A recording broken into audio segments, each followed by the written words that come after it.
Welcome, everybody. This is Chris Orozco, and this is Operation Moksha. And today I have something really, really special to you, or for you, that I've been wanting to do for a while, but the opportunity hasn't presented itself, and now it just feels like the right time. I have a friend on the line here who's also my client. I've known you for like 11 years. I was actually doing the math about when we met, and I've known you for like 11 or 12 years. It's fucking crazy. That is kind of crazy. I didn't realize it's been that long. Yeah, dude. And so this is, a friend of mine and a client. And do you mind if I use your name? Not at all. Okay, cool. So this is Andrew. I'm not even going to throw out your last name. So this is Andrew. Andrew has opted out of being on camera, and I have chosen to respect his views. So this is going to be an audio interview. And the topic is Andrew is actually, do you call yourself, what words do you use? Do you call yourself a trans man, or how do you define your experience? I guess I'd call myself a trans man, but usually I live a life of just a regular old straight man, so I just consider myself a man. But Cool. for these purposes, a trans man totally works. Okay, cool. Yeah, I wasn't sure if there was any other potential words, and that's how I've always known you. But yeah, for the sake of this particular context, I'm glad we have good words that'll work. Yeah, absolutely. And honestly, I'm not very particular, so if something else you throw out there accidentally, that probably works just fine too. Okay, cool. And if I do say something that doesn't work, please feel free to correct me, even though I've known you for a while and we've never run into anything like that. Sounds good, man. So the conversation that we're having today, first of all, I reached out to Andrew a while ago because I realized that I'd never actually had a conversation with anyone who's had this type of transition or this type of experience. And I know very little about what it's like because, on the news, you've got people on both sides talking for people that have done this, but not a lot of people talking to them. And I, and I wanted to talk to someone who's done this. And then, by happenstance, you ended up hiring me as your coach. And I started learning more about your experience as a man. And it was so fascinating to me, some of the things that you were saying. So I'm actually glad we waited on the interview, because now that I know a little bit more about your reality, it's just so goddamn fascinating to me. So I really want to thank you for being here. Yeah, well, thank you for having me. And I'm glad we waited too, because it definitely made me more comfortable and feeling willing to open up a little bit more. So Good. Well, I'm really honored to have you. And honestly, I think what you have to say is going to do a lot of good for a lot of guys out there. And hopefully, anybody who can kind of open their mind a little bit more and see some of the stuff that isn't reported on, or that, people think isn't there. And I just think you have a very unique perspective that'll be really beneficial. well, hey, thanks. And I just hope it helps in some way, shape, or form. Cool, man. So I was telling you before we started the call, here's my plan. First of all, I want to get to know what the process of deciding that making this transition was the right thing for you was like. And then I want to get to know what the actual transition was like. And we're going to get into some of the stuff that you've told me, or that you've talked about with me recently, about how your life is actually more difficult as a man than it was as a woman, and even during transition, which to me was just mind-blowing to think that would be the case. Yeah, I think it is kind of mind-blowing. And I know it's kind of just even controversial to say that. Yeah. Just that alone is controversial to say. So yeah, I think it's going to be a very interesting discussion. I think so too. And it's interesting. I don't want to get too far into it, but it's really interesting that some of the examples you gave of why it's harder as a man really hit home to me as someone who has never known anything else. There are things that I never even thought to consider, but when I heard you saying that you struggle with them, it hurt me in a way that I never knew to acknowledge. So I think it'll be really beneficial to a lot of other guys, but we'll go into that later. That's the little teaser for the juicy stuff that's coming. Cool. But as of now, I really want to know what's the process, at least for you, of coming to the conclusion that, you're actually a man and you want to go through this process. What was that like for you? And how long did it take? Well, for me, it happened really, really early on. By the time I was 4 years old, I had changed my name to Andy. Oh, wow. And I never wanted to do anything girly. I ripped pink bows off of anything that I had. I Cool. threw major temper tantrums anytime people tried to put me in a dress or Mm, anything super feminine, I just hated the whole thought of it even. really? What was it Um, like for you? it was like somebody trying to play dress up with you all the time, but nothing you ever wanted to be. That makes sense. Yeah, because as soon as you said that, I was thinking about what would it be like if someone tried to put me in a dress? Yeah. And it's like, no, that just doesn't work. Yeah. I mean, it just felt completely wrong and not ever like anything I ever wanted to do. So Mm, there was a lot of things I didn't do or didn't pursue because they would have thrown me into roles of very feminine characters and things like that. mm, got it, man. So at 4, you started to notice this. At what point did you have words for it? Like, at what point did you know what was happening? I guess it would sort of be around 4 because I really wanted to change my name. Mm. Yeah, what was Um, that like for you? Because 4 is really young to be having those kinds of complex thoughts. I was just really frustrated, I guess. Just really didn't understand and was frustrated because I saw that like all my friends were boys and I saw the way they were treated and the way they got to live and the things they got to wear and do Mm, and things like that. And I that's the stuff I wanted to do, and wanted to do none of the stuff that I was quote unquote supposed to do. hmm. Yeah, I can imagine that being very frustrating. And so, did you know any other people that had transitioned up until this? Oh Or gosh, no. I didn't realize that was even an option until I was like 19 years old. oh wow. And I met a friend who just completely changed my world. Really? Okay, so I want to go into that for a minute, but I also really want to because that's awesome, and I bet that's such a cool story. But so you decided to change your name without really having any kind of influence, because it's like right now this is a popular conversation. So if kids are feeling that way, it's like Hmm. they have some sort of representation. But even without that kind of representation, you just knew that you wanted to change your name because you wanted to be doing the things that the boys were doing and didn't want to do the things that the girls were doing. Yeah, Wow. That's that's honestly amazing to think that at 4 you could come up with a solution like that. yeah. I wish everybody else would have made it that easy, but no, that solution definitely was not well perceived. Really? Yeah, what was the reception like? Oh, you're just a tomboy. You'll grow out of it. You Mhm. know, we'll make some compromises. It won't have too much pink on it. Mm. Things like that, where we try to appease me, but not really. Yeah, but still from, like, forcing their lens on you. Yeah, definitely. Yeah, it And sounds almost my parents are good people, so there's no hard feelings here or anything like that. But it's something that I mean, I'm from kind of a smaller town, and most people didn't know how to deal with that at all. So, and people are Mhm. still really, really learning how to deal with it now. So, Yeah. Yeah, which is something I'd as when we go into later parts of the conversation, I'd love to know how the current, cultural conversation around all this stuff lands for you as someone who's been transitioned for so long. mhm. But as of right now, I'm actually really curious about this friend of yours that you said changed your life. Like, what was that like? I was literally just walking down the street one day in Portland, Oregon, and this guy, his name's Ray, he just stopped me on the street to chat, and I thought it was really strange. But he's like, just come here and come talk to me. And then I told it, he asked my name, and I told him my former name, which is Amanda. And really weird to say out loud, even I don't ever say that name anymore. Yeah, but Um, but he's like, whoa, that's just doesn't fit you. And I was like, okay, that's weird. wow. He's like, is it okay if I just call you Casper for now until you figure out what you're going to be called? And I was like, what is he talking about? And I Wow. had no idea at that time that he was a trans man.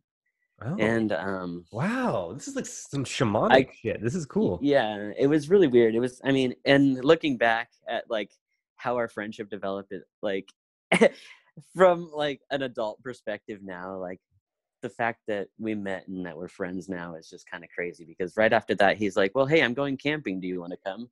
And I'm like, yeah, sure. Cool. And so like I just kind of went camping with some stranger off the street, which is that wanted to change my name, which, is a little bit crazy sounding, but Yeah. What made you want to do that? I just felt like I could trust him and like right away, and that like he already understood things that like nobody else did. How long did it take you to Um, find out that he was someone who had transitioned? I'll not long after, Okay. not long after having met him and him telling me that he's very, very open. So Oh, cool. yeah. And so he kind of just opened my mind to it, and we had some like really deep conversations over the next like probably year. I think it was like another year and a half until I decided to make my transition. Nice. And how old were you at this And point? like probably 20. I think Okay. I was 20, Right on. 20, 21. I think And I was so 21 actually. and so this guy kind of, it sounds like he kind of laid the conceptual groundwork for you of, kind of gave you some Yeah. context of what you're dealing with. And it just like the things that he would say, it just completely blew my mind. Like, a lot of people are like, you're just a lesbian with a beard. Jeez, yeah. That's what they think about trans men. They think they're lesbians with beards. Hmm. And that's absolutely not true. I never fit in with lesbian community. Hmm. I didn't like the same thing sexually. I just never felt a part of the community, even though I was always an active member in the community. Hmm. Um, and so it just kind of really like opened my eyes to like, whoa, this is totally why like this makes sense for my sexuality. This makes sense for my gender, like this makes so much sense. And it just was like a light bulb had gone off. And, Yeah. I was going to I was ask like, what oh my that gosh, this experience is was totally like. it. Because it sounds like what you're saying is like all these parts of you that didn't make sense just started to fit together. Yeah, it was exactly like that. Like watching on a screen a puzzle piece come together, like, Wow. so instantaneous and like right before your eyes, That's amazing. that sort of thing. And so it was just, it was just an incredible experience for me, and it just completely changed my world and opened me up to the possibilities that could be, and really explained a lot of the things that were. Wow. And what was your life before and after this realization? I was really, really depressed before. Yeah. Oh yeah, I tried to kill myself lots of times. Oh wow. As soon as my boobs started coming in, I Mm. tried to cut them off with scissors. Wow. Um, That's a hell of an experience, man. I didn't realize I that. struggled a lot sexually. I was kind of a little bit of a whore Mm-hmm. with both men and women, Mm-hmm. um, just because I was trying to figure out who I was and where I fit in, Sure. and none of it made any sense. So I just kept trying. Mm. And that must have been frustrating, like running up against all these walls and nothing fits and nothing's working. I can only imagine how hard that must have been. Yeah, and I am a person who really tries to be good all the time, and being a whore is not something that makes you feel good. Hmm. So it just made my depression worse and worse. Yeah. Wow, man. I didn't know it was like that for you. That's a lot to go through. I'm really glad you made it through. Yeah, thanks. I am too. I feel really lucky a lot of days. Mm. Yeah, I bet. I bet. So afterwards, all this stuff fits together, and it's like, what are you just like a new person at this point? I mean, kind of, I started slowly. I started going by Andy, which is Hmm. the name I had given myself when I was 4. Which is so cool. So, and it was an easier transition because it was Amanda before. So, it Hmm. was kind of like an easier one. And how did you Um, pick Andy? Was it just a name you liked? I don't remember. I want to say it had to do with some kind of toy I had, but I really don't remember at all. Cool, cool. How'd you settle on Andrew? Was that a more conscious choice? That was a more conscious choice because I really did want a more masculine name than Andy. I think Andy, Hmm. it's a nice name, but it's it's just playful, and it wasn't the image exactly I wanted to pursue, Oh but it wow. made things easier for those around me.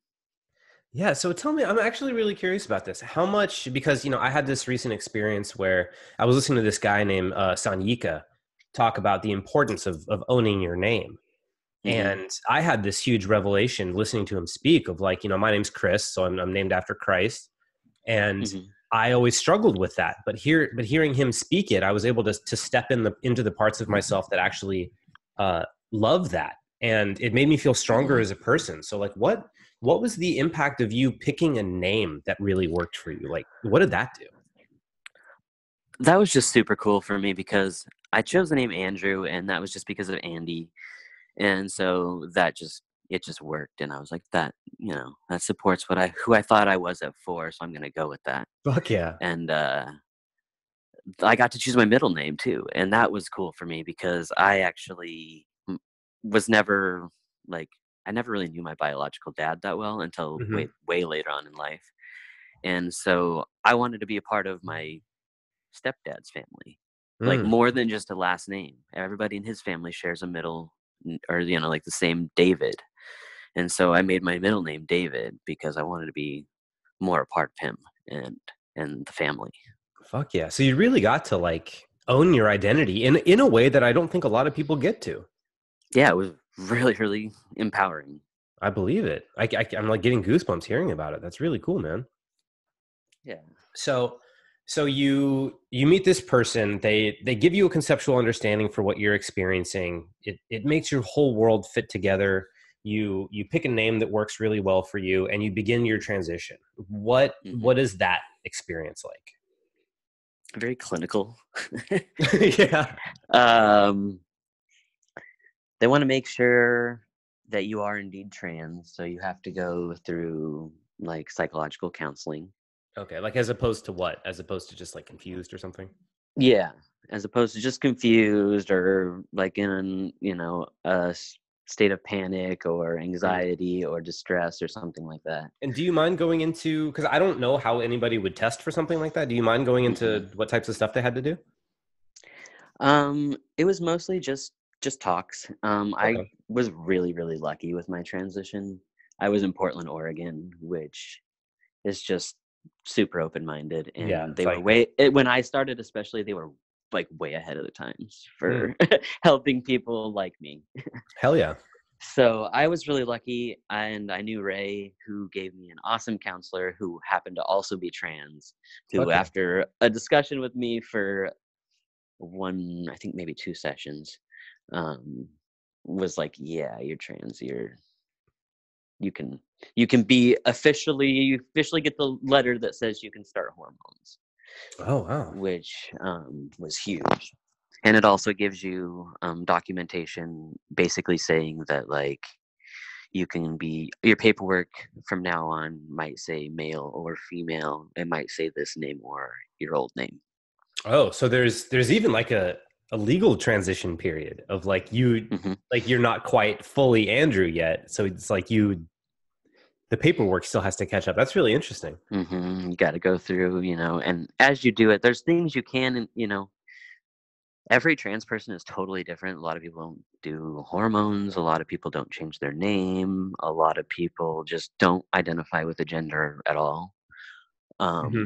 And so I think that's why there's like not a lot of dialogue out there, because it can get really confusing and everybody's experience is so different. Hmm.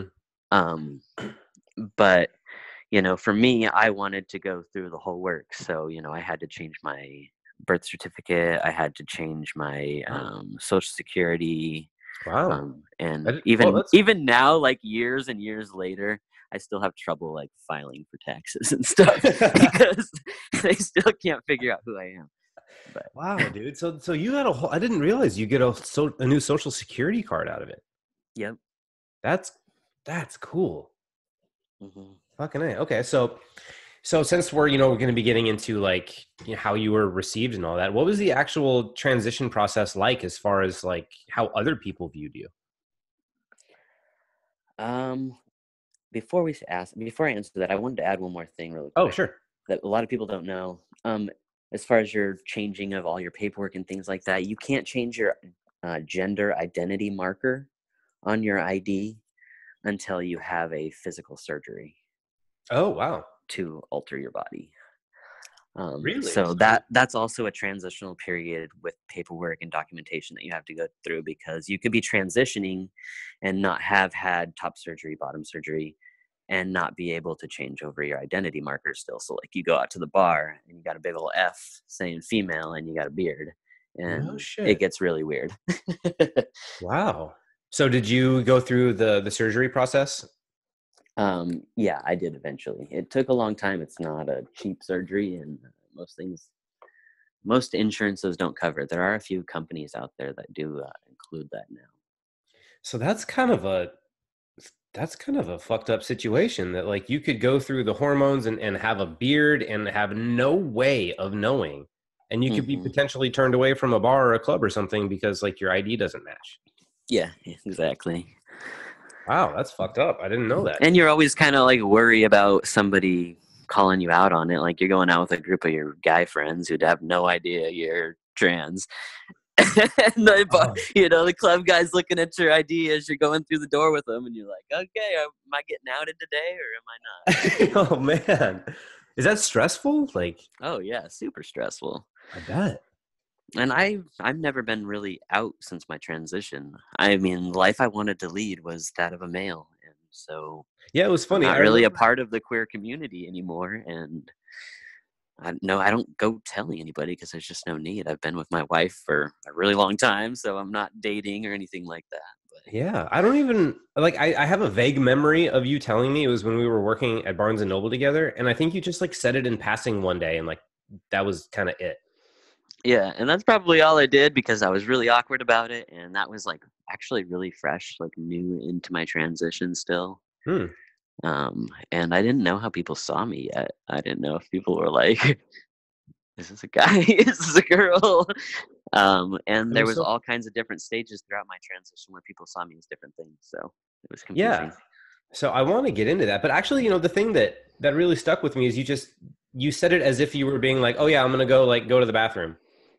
Hmm. You're like, "Oh yeah, hey Chris, by the way, I'm trans." I'm like, "What? Okay, sure." And it's Yeah, just that doesn't surprise me. like, okay, so I do want to get into. Well, I mean, I'll let you tell me which one you want to talk about more first or whatever. But I want to get to know what the actual transition process is like of actually shifting the hormonal makeup of your body, and also how other people react to that because both of those are fucking fascinating. Yeah, it's kind of a crazy process, and it happens pretty quick, especially the noticeable stuff. Um, your Oh, really? voice in I would. particular, your voice in particular. Oh, really? Um, for people going from female to male, anyways, your voice deepens really quickly.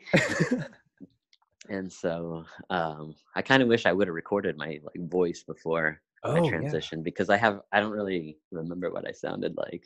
Do you have no recordings of it? Not really. I don't think so. Maybe Oh like my when I was a god. kid or something like that lying around Hmm. somewhere, but no, I don't. Okay, so what's that like? You're living your life, and so, like, what do they put you on? Testosterone and some other stuff? Just testosterone and like a baby aspirin, Okay. because testosterone actually thickens your blood up. Oh, I didn't know that. Yeah. So you're going about your life. Is it pills or I guess we don't need to get into that. So you're getting um these hormones and your voice starts to drop. Like, are you excited or like how are you feeling?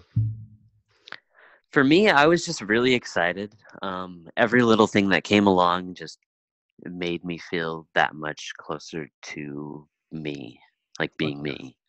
So for me, that was like, yeah, super exciting every stage. I wasn't scared at all. That's what That's I was so going cool. for. So I was just ready. Yeah, I love the way you said that. I totally felt the fearlessness in what you just said. That's really cool. So, I mean, I guess it's just like getting used to a new body. Like I have no potential frame of reference for that. I can't even begin to conceptualize what that's like. So can you tell me a little bit about that? Well, testosterone definitely has effects. You, I definitely started building muscle, a Oh, lot more upper body strength than I had ever had, and I've always been really like active and into sports and things like that. And I never was really able to do like pull-ups. And like without exercising or anything, all of a sudden I take testosterone and I can do like 10 pull-ups, like No whatever. shit. Yeah. And so that was like kind of crazy. It was almost having a little bit of superhuman strength. Yeah, I bet. But it was also kind of weird because I had to learn how to handle my superhuman strength Oh because yeah. I don't, I'm like, whoops, that was, one too many Wheaties. Sorry. Oops. It was sort of those sorts of situations sometimes. Okay. So it Um, wasn't like, I guess I don't know how I would have expected. I guess I would expect it to be this almost like surreal kind of like novel experience, but it sounds like from your perspective, which makes more sense than my version of it, it's just you becoming you. yeah, but I mean, it is that, but I mean, there are like new experiences because I would say it's almost like going through puberty for the very first time, like especially at least Oh. from all the people that I've talked to that have gone from female to male, because you also have like a new sort of sexual discovery and energy. testosterone testosterone definitely like pumps those fluids a little bit more for the people that I've talked to. So it's kind of like a sexual surge also. Hmm. And so Interesting. that's like fun but scary. Yeah, because it's the unknown, and it's like even though it's more you, hmm it's still new. Yeah, exactly. And how did the people in your life react to the transition period? It was kind of interesting because the people that I knew before the transition that had to kind of go through the adjustment period, Hmm. I didn't really live near them. Oh, Um, okay. and so it kind of had to happen through the phone. And so Hmm. there was definitely a lot of times they messed up like pronouns and name and things like Hmm. that. And was that tough for you? Um, The people getting the pronouns wrong? I knew it would be. That's kind of why at first, especially, I tried to be like, all right, I'll go by Andy. Okay. Like this is, an easier transition for you. Yeah. You don't have to hear me not quite sound with a deep voice and, call me Andrew or something like that. Yeah. You So call me actually, Andy, it's sort of like gender neutral, and more for whatever. them than for you. Yeah, exactly. So there's something that dominates a certain amount of the cultural landscape, and it's this idea of how damaging misgendering can be. And you're the hmm first person I've ever actually gotten to directly speak to about it. Can you tell me what it actually feels like to be misgendered? Mostly just frustrating, at least for me. Hmm. Um, Frustrating and confusing because people really just don't let you be, especially when you're younger. I mean, Hmm. takes you have to really convince them for a very, very long time that you are who you are before they'll let you be you. Yeah, that's gotta suck, man. Yeah. Oh my God, you're growing out of it. Well, sure, you like girls, but you try. Why don't you just try this? Ugh, Are you unwilling to try? ugh, that's gross. I'm just And imagining you just someone. it's that about everyday things, like Yeah, you can't try to be more feminine. yeah. You It's like can't I'm. try to do this. It's like, well, Yeah, dude. It's like I I'm trying to could, imagine but people saying that shit to me, and it's repulsive. yeah, it is. Well, All right. unfortunately, we'll get into that later probably, but Yeah, I'm sure we will. they are telling you that too, Chris. They're telling you stop being so masculine. Yeah, actually, Testosterone is yeah. repulsive. I love that you Um, fucking said that, man. but you know, we just got to learn how to express it in the right ways. Yep. But that energy, that testosterone is a real thing. It pumps through you, and you just feel like, especially when you give yourself your shot. You give yourself a shot once a week. Mm, And when you give yourself that shot, especially if you're like a day late or something, sometimes you just get that rush, like, whoa, yeah. You just feel yeah. like you could beat your chest. And Yeah. so after having taken testosterone, I understand some of the men I did not understand before. Can you tell me more about that? Yeah, absolutely.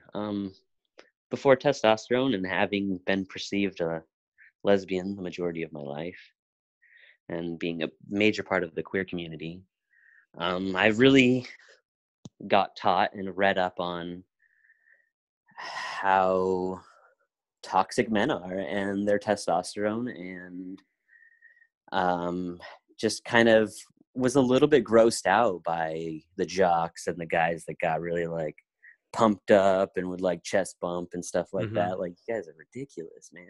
Yeah. Like, craziness. But Mm-hmm. after having taken testosterone, like, I understand you've got to do something with that energy. Mm-hmm. And so if you need to yell and chest bump, like, and play some sports to get rid of that energy that you have that testosterone brings to your body, heck yeah, man, do that. That's awesome. Oh, yeah. And But that's, before, I didn't see that, and I saw it as so barbaric. mm-hmm. How barbaric of them. You know, Yeah. they're And that's scary, man. They're yelling. yeah, and I love that you said that, because I think it looks a certain way from an outside perspective, It because does. like people that, because there's women that don't have to deal with this. Some women do, I imagine. I wouldn't know, but there's also some men that don't have this. Not all men are masculine, Oh, absolutely. and not all men are high in testosterone. So it's like there's a huge portion. I'd say probably the majority of humanity doesn't know what it's like to have this much of this specific chemical coursing through their veins. Exactly. Yeah. And so it can be very difficult to relate to someone, especially because it's like they do look scary, and a lot of times it does have this like brutish vibe to it. Well, and testosterone makes you bulk up and get muscles. So those guys also are pretty large sometimes, And so yeah, they look even scarier. They're big Yeah, guys. totally. Okay, cool. So this feels like a really good time to transition into talking about what your life has been like as a man, because you've said Mhm. some really profoundly interesting things to me over the course of our sessions. And specifically, I've actually been taking notes about some of the things you said. And one of the things you said that really stuck out to me was you said you feel more persecuted as a straight white man than you ever did as a woman, or even during your transition. Yes, and I know that's like got people's blood boiling already. Yeah. And I'm sorry that it does, because, like I said, I've been a major part of the queer community. I've lived my life as a lesbian. I've read the books. I know what all the books tell you. Okay, I know. I'm not trying to hate on anybody, I promise. Yeah. But my life as a female, people were very, very nice to me. Mm. People opened doors for me. People always were respectful with their language with me. Mm. Um, even when they're hitting on you, that's not something some people think, oh, well, you were a lesbian, you weren't a pretty girl, like, no, I had my boyfriends. Mm-hmm. Like, people were just really nice to you overall. And for the most part, they always gave you like the benefit of the doubt. Like, you really had to prove them wrong, to Mm. prove What do that you you mean were by a that? bad, that you had to prove that you were a bad person to them. They didn't assume you were a bad person. You had to prove, like, usually multiple times, that you were a bad person before you'd be like deemed a bad person. Wow. Um, and as I started to transition, I then became and also people really want to listen to you. People really value what you have to say when you're a woman. Really? At least with my experience. Everybody's experience is different, so everything that I'm saying, take with a grain of salt, because it's my experience. Sure. But um, they It's really just they so really wanted to listen. Your soft tone of voice. I actually got commented on that, like complimented on that a lot when I was a woman, when I was seen as a woman, whatever you want to call it. Yeah. Um, It just goes so contrary to what I'm told all the time. It's just so interesting to hear your mhm, experience, which of course I do take as your experience, but it's just so foreign mhm. to the messages that I hear, all day, every Well, day. and as I got more masculine, even, like, I kind of butched up a little because I wanted to kind of come into my own, and I was finally 18 and old enough to dress how I wanted and do the things that I wanted. Hmm. And so I butched up a little bit, and even at that stage, it was kind of like, it was like an empowering thing. Like people were like, "Oh yeah, girl, you can do whatever you want. You could be feminine, or if you want to go, be a bricklayer, heck yeah, girl, go do it. You want to weld, go do it. You're a badass woman." Wow. And it was like, "Oh, that's really cool," like, and at that time I was taking like a lot of diversity classes and things like that at the college, and And is this still people in were just Portland? yeah, and people just really wanted to listen to what I had to say. They're like, "Wow, like you are so insightful. Like the things you're bringing to the conversation matter." Wow. Um, and then as I transitioned a little bit more, I wasn't quite masculine, I wasn't quite feminine, and I got uh, called a gay man a lot and mistaken for a gay man a lot. What was that like? And that was different too because there was a lot of people kind of looking at me strange, Mm-hmm. probably a little bit more hateful than they did when I was like a butch lesbian. Really? Yeah, which I thought was sad. But Yeah. I grew up in a small town in Grand Junction, Colorado, where I saw gay men get beat up on a regular basis and get chased out of town and things like that. So um, for Wow. me, that wasn't really like a shocker that they were extra mean to me when I looked more feminine and manly at the same time. So And um, was this people within the diversity community or like this is just strangers in general. okay, so you'd notice like Yeah. different ways that people would look at you or treat you or things like that, and it just seemed Oh yeah, absolutely. Or I mean, it's really just mostly it's blatant at oh that. really? Through these stages, it was really blatant. Like people really, they might look at you a little bit strange in like the restrooms, especially when you're a butch lesbian. That's fun. You always walk into the lesbian or into the restroom, and people are like, "Excuse me, sir, this is the ladies' room," and you're like, "Yeah, I know. That's why I'm here." Wow. But Oh yeah, we're gonna have to go into the restroom conversation. oh yeah, I well, didn't even consider that. yeah. Just not even for the trans community. Hey, we should have stalls in the men's room because guys should be able to poop whenever they want. Just Straight saying. up. And multiple choices because it's like two stalls is not enough because they're both gonna get covered in piss in no time. Yeah, exactly. Like, And it's just gross. I've just gone to too many bars where I'm like, oh, wait, gotta go to the bathroom, and there is nowhere I can go here. Yeah, totally. Awesome. So So do you think as when people were kind of perceiving you as a gay man, do you think that was kind of the worst you've been treated, or did it get worse as you No, become it definitely got worse because during my time as being perceived as different things in the queer community, or even as a woman, the kind of discrimination I would face was really blatant. Mhm. It was really, really obvious, Can you and give it me some was examples? few and far between. Well, as a lesbian, my girlfriend and I we were holding hands at a restaurant, Mhm. and a couple of guys came over and they were like, "You need to not do that here." Oh, wow. And we were like, all right, whatever. We're almost done. So we just paid our bill and we left. Well, those Damn. same guys got in their trucks and Mhm. they decided to follow us and chase us around town. Oh, wow. What the fuck? And Really? I was finally able to lose them in my car. But Jesus. I don't know what was going to happen, Yeah, man. That's and that's terrifying. scary and that's dangerous. But that was like an isolated incident. Mm. You know what I mean? And so Yeah. it's like super terrifying that those sorts of things happen and can happen. And when you're part of one of these, I don't like to use the word minority groups, but when you're part of one of these minority groups, sometimes the incidents are really, really scary and big. Yeah. Um, I can only imagine the terror that must have, especially if you've grew up seeing people like beaten up for this type of stuff and the stories. Like I can't imagine how scary that must have been for you. oh yeah, yeah. I mean, it was it's just. I feel really lucky to have survived the adolescence and childhood that I did in the community that I did. Yeah. Fuck yeah. Uh, Man. it wasn't a safe place for me to be. Yeah. Well, I'm glad you got out. Yeah, me too. Yeah. um, Okay. So that was when they were still perceiving you as a lesbian woman. hmm And then you say it got more blatant as they saw you as a gay man.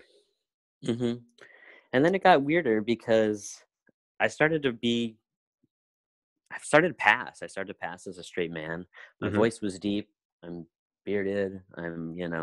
My body has the shape of a, biological male. Mm-hmm.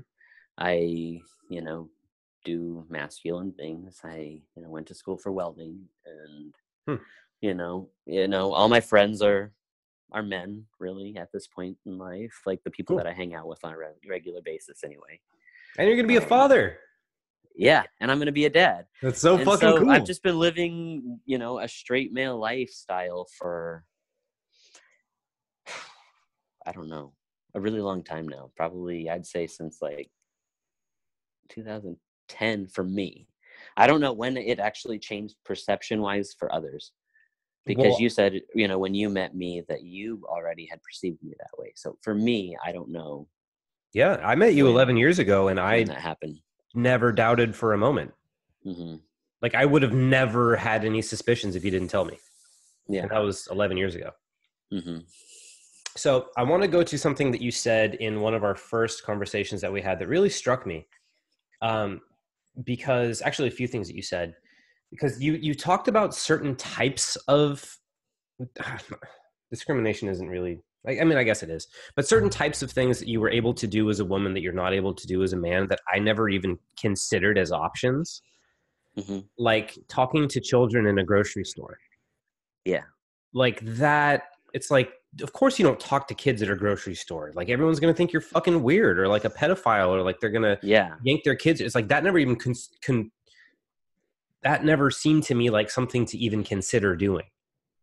And Yeah. I Like, heard you a talk little about, kid's behind, in this cart and he's playing peekaboo, playing peekaboo. It's totally okay for any female, really, to play some peekaboo back, give yeah. a little wave. And the mom's like, oh, that's cute. Whatever. Hmm. But when you're a guy and you do that, oh my gosh, they look like you're going to try to kidnap their baby. Yeah. Like, Yeah. And I or, think, like they're walking to their car extra fast now. hmm, yeah. And I think that is one of the very unique and special things that you're able to bring to this conversation is because it's like, there's certain things that men have to deal with that I can talk about because I've been dealing with it my whole life. But you have a very unique experience in that you didn't have to deal with a lot of this stuff, so it's not deeply ingrained to you. You kind of have to get used to people treating you this way. Yeah. I mean, it's all new. So So it's very, what are some examples of the way people treat you differently now as a man?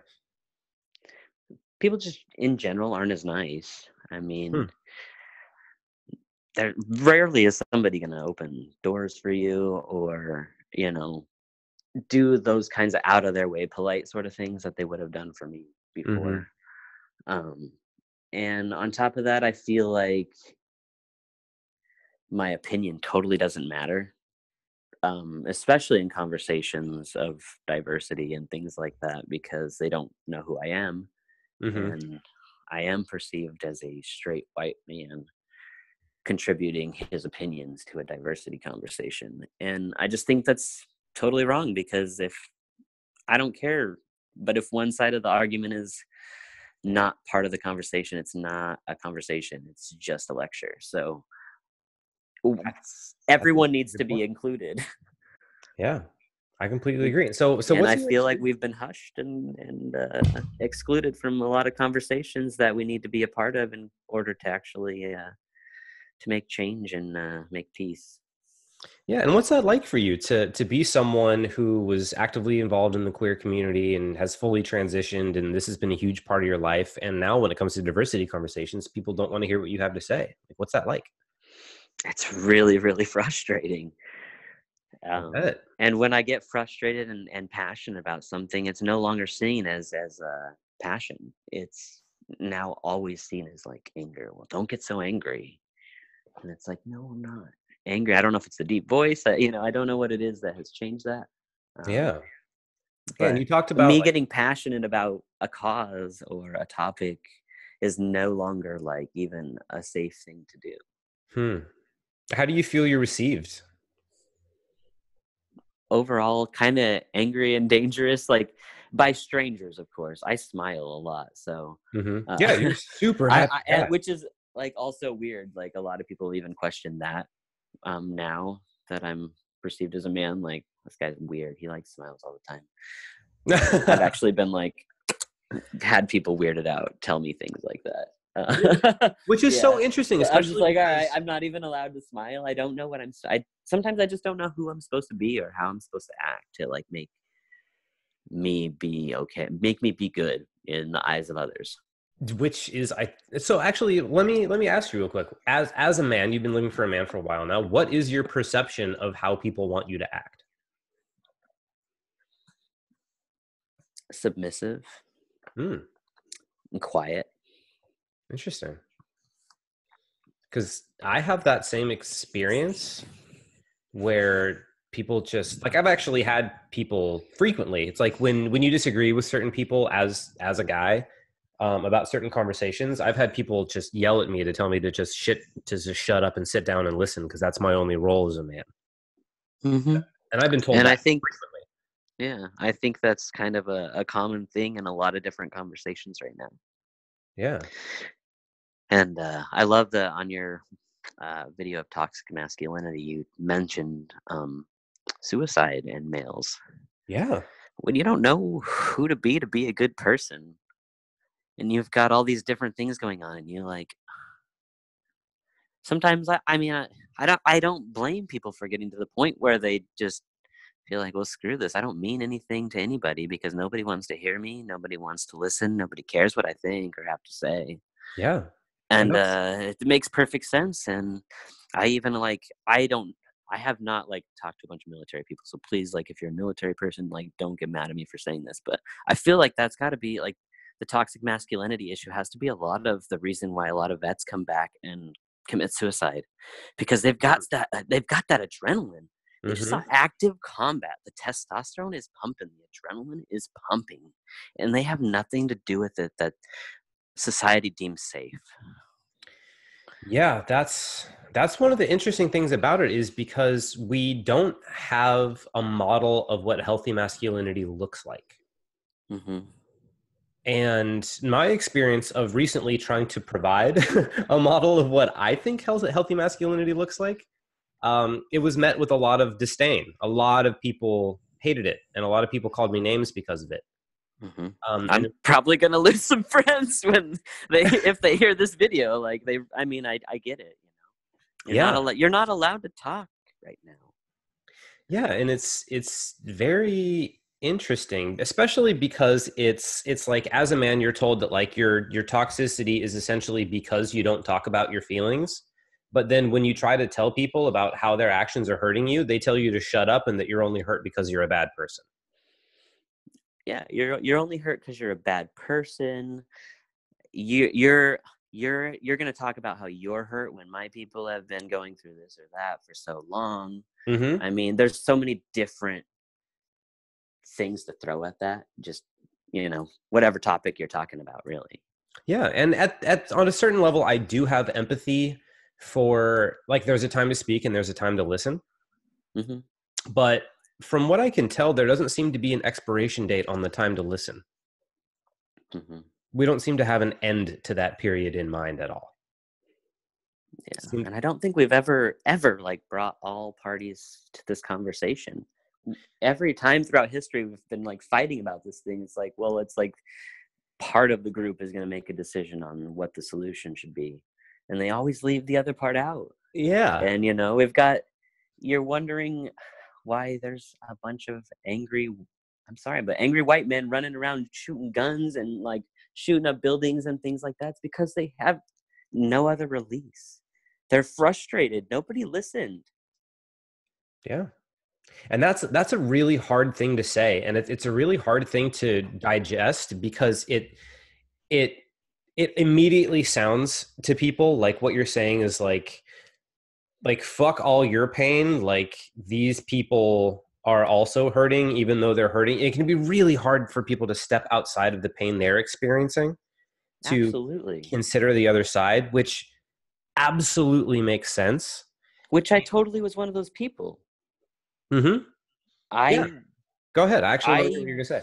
did not like men that acted this way and did these things, and I thought they were disgusting and barbaric. And I do think that we need to make change because I didn't want to see women get harassed. That is the Sure. last thing I would ever want to see in the world. Mm-hmm. Like, oh my gosh, no, like I'm going to be a father to a daughter, and I want her to live in a wonderful world where people listen to her and value her opinions Hell and yeah. take her seriously for whatever she wants to do and be.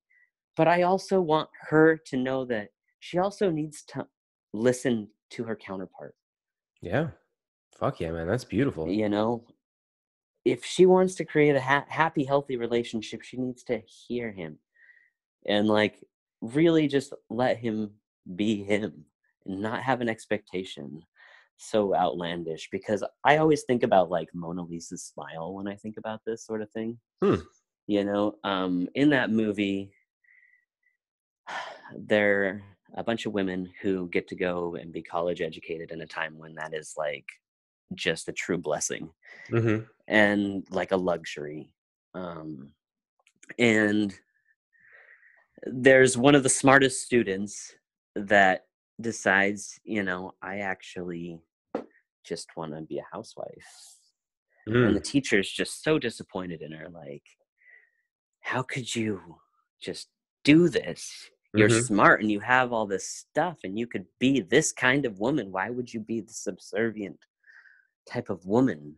Mm-hmm. And I feel like we're being kind of told that same dialogue as a man right now. Like, Mm. it's twisted, but the attitude you're bringing to the table and that behavior and your testosterone is just barbaric, and you could be the kind of man that just Mm. doesn't get worked up about stuff, Yeah. that That see. just is just go with the flow. Why would you ever want to be this man when here's this other option for you, and it's so much better and people like it so much more? Yeah, that And I think is the hidden subtext that, like we were talking about, that only people, not only, but mostly people that do have that run high in testosterone, are really going to see this subtext. Like, because you and I haven't specifically talked about the Gillette ad. Did you see it? Did you watch hmm it? yeah, I did. So I haven't gotten your opinion on it yet, but I want to. And so, but my 2 cents on it is, I think unless you're the type of guy who runs high in testosterone and is masculine, I don't think you're going to see how hurtful that ad is, hmm because you have to be the type of guy they're talking to in order to really receive the message. hmm Otherwise, it's like it's insulating the good people and all that sort of stuff. That's my opinion on it. I'm curious how you saw it. Well, when I first saw it, honestly, I cried because I was like, oh man, like that was beautiful. They like really put a video out there, like trying to support change. And that's like so cool. Like Cool. it's so rare to see companies really just stick it all out there and put it on the line with a cause or a message. Especially one I think as valuable as, we need to make a change in Mm-hmm. the way we treat people, especially women. Um, and Cool. I think that was so beautiful. But at the same time, I just see finger pointing. Mm-hmm. And I imagine, how that message would have been perceived if the flip was switched and we put out a video saying like, women, you need to put down your eyeliner. Stop wearing dresses. This makes you weak. And like Mm. if we flip the switch, and I know that some of the arguments they're making are not comparable. Just, I know they're talking about way bigger issues than what I just said about eyeliner and Yeah. dresses. Okay. I know that. But if we were to flip the switch like that, Yeah. Whatever the comparable version is. yeah, then I just don't think it would have been perceived the same way. And I think that's the real problem is we're not giving both sides a real opportunity to speak without the first thing coming to our head is how can I rebut this, or anger fueling the conversation. That's a great point. That's a really great point. And I'm actually glad we saw it differently. I think that kind of adds richness to the conversation, because Yeah. I immediately saw it and I saw what you were speaking about a second ago of this, like, oh, you don't want to do those things. You want to do these things. Mm-hmm. And it was like, my experience was like, well, yeah, that's fucking easy for you to say. Like, you don't want to beat people up all the time. Mm-hmm. Like, it's easy to say you don't want to do those things. And like, we don't treat people that way. But it's like, well, what do I do if I want to smash heads? Like, what am I supposed to do with that? Mm-hmm. Because that's how I was as a Exactly. kid. I was a fairly violent, really just kind of fucked up kid. And so it's like, for someone who's like that, it was difficult for me to put it in the context of just don't do those things, because Mm-hmm. I tried that, and putting that type of monster in a cage just makes it worse. And Yeah. so I kind of had my whole adolescence replay in front of me when I saw that, and it was I couldn't stand it. Yeah. But anyways, No, I completely understand. but anyways, I think it is cool that we disagree, or not necessarily disagree, but that we received it differently. Because I did see the beauty, but I got totally fucking distracted by this other stuff. Mm-hmm. So let's see, where do we want to go from here? I got kind of sidetracked with the Gillette ad thing. Um, is there anything you want to say? I don't think so. Not Okay. in particular. Yeah, so I'm going to recap real quick because we talked about, and I'm also realizing I think we're at least an hour, if not more. We talked about, what understanding that you wanted to make this transition was like. We talked about the transition itself. We talked about how you've been viewed throughout the process, and some of the difficulties of actually, being a man. Mm-hmm. And let's see, is there anything we left out? You said there wasn't any like specifically important things you wanted to talk. Is there anything you want anybody? Actually, here's a good thing. Somebody who might be listening to this, who might either be mid transition or considering doing it. Is there anything you might want to say to them? Don't listen to the political dialogue and feel like that's your life sentence. Hmm. I What does mean, that mean to you? right now, there's the ban on trans people in the military that just Yeah. got laid down. Um, and our administration has been very active and vocal about their dislike and distrust of trans people for whatever reason. And Yeah. I guess we're not lethal enough either, which is just silly. You can do and be whatever you want to be. That's silly. Hmm. And in my lifetime, like I grew up in a small town in Grand Junction, Colorado, and I thought there's no way in hell I'm ever going to see gay people get married Hmm. because of where I came from and what the people around me were saying, and the political things going on at that time. I thought there's no way in my life, and I'm not even old yet, and in my lifetime, I got to see that happen. Yeah. A lot's You know, happened. That's good to and I know. got to see like churches open their doors to the LGBT community. Hmm. What? That was like not a thing. Yeah. And this is like, this is like 10, 15 years ago. So don't ever like see the environment around you and be like, nope, I can't be me. Mm-hmm. Fuck yeah, Because man. things change all the time. And the more people meet and hear our stories and like can say, oh my gosh, I know a trans person and they're like super not that way. Mm-hmm. The more times that happens, the more accepted we'll all be, and it won't be a thing anymore. It'll just be perceived as normal people to the mass. Yeah, I think that's one of the things that this conversation serves to do is, to just paint you as a person. Because like you're just my homie Andrew, and it's like that's like when I hear people talk about this stuff, sometimes I think about you and I'm like, but Andrew's just Andrew. And like that's kind of all there is to it. Hmm. And I think it really does help to at least have a friend who's experiencing this stuff, and know it on a personal level, because it's like I said in the beginning of the interview, it's like it seems to be that most of the people that are talking about this in the public sphere are people that have no experience with it. Yeah, And I would definitely agree.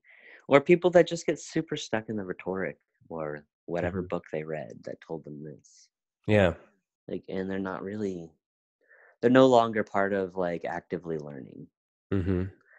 They're just, this is what I learned. So, Yeah. and I think that if we bring it together and we all start bringing more and more dialogue to the conversation and really listen first without Hmm. going back to whatever a book said or whatever our schooling taught us, or, and we've really listened to everybody's part, we're gonna, like, we have to reach a conclusion. Overall, people want to be good. Yeah, I agree. If we all want to be good and we all want to not fight with each other, really, then we can do this. Like, we've done a lot as humans. We've created a lot of crazy things. We Hmm. can we can learn how to not fight about really silly issues. Yeah, I agree. That's one of the things that gives me hope, is that, like, yeah, people say that, like, America was never great because we have this history of being really fucked up. And it's like, well, we also have a history of fixing our mistakes. Hmm. We also have a history of growth and admitting when we're wrong, even though it takes us longer than most other countries. We still do it. We're also babies, like as Yeah, far as that's yeah. countries are concerned. Like, we're like a baby nation. Yeah, and we also have a way bigger population than pretty much anybody, except for like Really, China and really Russia. diverse one too, like as far as like cultural values and things like that. Yeah, so yeah, maybe we take a little bit longer on things, but I think that's the real American tradition, is realizing when we're wrong, and realizing when we say things like, freedom and justice for all, realizing when we're not holding on to that and making appropriate adjustments. And recognizing the overlap in people's plight. Like, Mm. a lot of us are fighting the exact same battles, but we're not like putting our heads together to like come up with one solution because we think it's just our fight. Yeah, that's one of When the it's reasons actually like everyone's fight. I That's I why I hate think using like minorities, because in my opinion, everybody's kind of a minority. I mean, I love the sentiment of seeing us all as fighting the same fight, which is one of the reasons I wanted to have you on, is because it's like you get to, and it's not to say that like men have it so much harder than women. Like, I absolutely despise the No. conversation of who has it worse. Mm-mm. I feel like There that's, isn't something like that. yeah, I think it's very unproductive. And but what I do think is productive is knowing that, like, yes, things need to change for women and things need to change for men. We all need to be free to be ourselves. Hmm. And a part of being ourselves is being listened to, which is actually interesting because I'm finally able to understand the frustration of feminists saying that, people just tell us what we think and they don't listen and blah blah blah. It's like, I I'm aware of what that's like, and it's very frustrating. And so it makes me want to listen more, because it's like, this stuff is vulnerable. And it's one thing to be misunderstood and invalidated about stuff that doesn't matter, but to be invalidated and misunderstood about shit that's really vulnerable and personal, like, that's a very distinct feeling and a very distinct experience. And if somebody's getting so worked up about it, it's because they're passionate. So they something that makes somebody that passionate deserves to be listened to. Hmm. At It doesn't least matter for who the person is. It deserves to be listened to. It's something that really drives them. Yeah, and there's always going to be an underlying wisdom. Like, I personally, I think there's a time and a place, because it's like, if you need to express raw emotion, then it's like, yeah, do that in a whatever container you need. But it's like, I Hmm. want to I want to understand everybody, because I look at this from a psychological perspective. Because in order to have healthy mental well-being, you need to listen to every single element of your personality. And in order to have a healthy society, we need to be listening to every element of our society. And I think you've helped bring that conversation to, I feel like you've helped open it up, at least for me. And so I really appreciate that. Yeah. Well, thank you. I appreciate you. Yeah. And so what would you tell people about, I'm trying to find a way to say this, because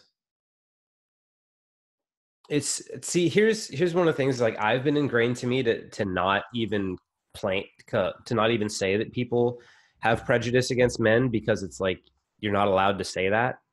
But even though I literally see it all the time, like Hmm. people constantly complaining about men and acting like there's like I even like people even claim that sexism against men doesn't exist. Yeah, And like that's one of the most invalidating things I've ever had anyone say about me, because they're referring to me.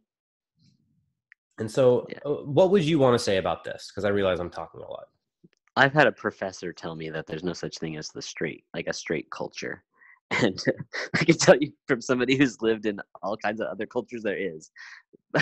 So don't ever like tell somebody, listen to somebody, even if they're like educated and a professor, tell you something that you know and you are experiencing every day to be wrong. You just got to figure out the logical way to make each side see the argument. But, Yeah. um, what was your question? Yeah, I guess my see, here's the thing is I'm noticing I'm actually having a hard time formulating questions because of how long I've been told to sit down and shut up. Yeah. Like it's weird that it's even impacting me now, that I'm imagining all these people, all my friends, because I've had uh, girlfriends leave me for pointing out the things in the feminist rhetoric that actively hurt my feelings and make me feel left out. I've had Hmm. friends leave me. I've had people blow up at me for days. I've actually lost and suffered a lot for trying to bring this element of the conversation forward. And so I actually feel a decent amount of fear when I'm doing it. I totally do too. I mean, this is incredibly vulnerable, and you have been told to be quiet. And a lot of people don't want to hear anything that this conversation has to bring to the table. And I guess that's okay, because that means they're really just not ready to hear it yet. Hmm. Um, it hurts. It always hurts to like lose people, and not see eye to eye people is always confusing and awkward. But I think that if you know beforehand that the person that you're talking to or you're having this kind of conversation with is a really good person and they want really good things, then I think you should give them the benefit of the doubt on this. And you can agree to disagree and you can have some great open conversations as long as you're both willing to really listen. Um, but if you're really not, and this really upsets you that much, you're not ready for any of this, then I guess shutting yourself off until you are is safer for everybody. That's really great advice, man. Yeah, I heard this. I think it was actually the founder of the Me Too movement who said that the people that are still suffering from intense trauma, I don't remember what show I saw her say this on, but I'm pretty sure it was her. At least she was on the panel, and she didn't object to it. And she said that those who were still like in the throes of deep and intense trauma shouldn't be on the front lines. Hmm. And I think that was really impactful for me to specifically hear from her, because it was something that I'd been thinking. And for you to say that, if this really upsets you that much, then, maybe not sit out, because it's like if people are upset, we need to hear from them as well. But it's like at the same time, Hmm. it's like there's a time to realize that you're too upset to be productive. And Hmm. my recommendation in those times is self-care. Like if you're hurt to the point that it's making you it's controlling your behavior for you, then at that point self-care might be best, because you're likely just reactivating your own wounds. Yeah. And anytime you speak from a place of anger, it's just not gonna be productive. Yeah, I know. I did that over the last couple of days, and it was so hard to watch myself doing it. I've definitely done that a lot of times too. Yeah, man. All right, cool. Well, we've been at this for an hour and a half. So I just want to thank you so much for this conversation, for sharing your experiences and all of it, man. I felt a lot going into this. This was actually, more vulnerable and tender for me than I expected it to be. And so I just really want to thank you for joining me here and being honest and authentic and sharing all of your experiences. Yeah, thanks for having me. It's a big step for me. This is pretty scary stuff to throw out there. So I'm glad that I did it in your care, and I appreciate you having me. Yeah, man. Happy to do it. And I'm honored that you trusted me. And I'm not even going to tell anyone your last name. So no one's even going to know who the fuck you are. Perfect. So cool, man. Thanks so much. I'd already asked, but any final words you want to say before we sign off? No, just listen. Fuck yeah. Listen first. All right, cool. Thank you so much, homie. It really was a pleasure talking to you. Cool. Thanks, man. See ya.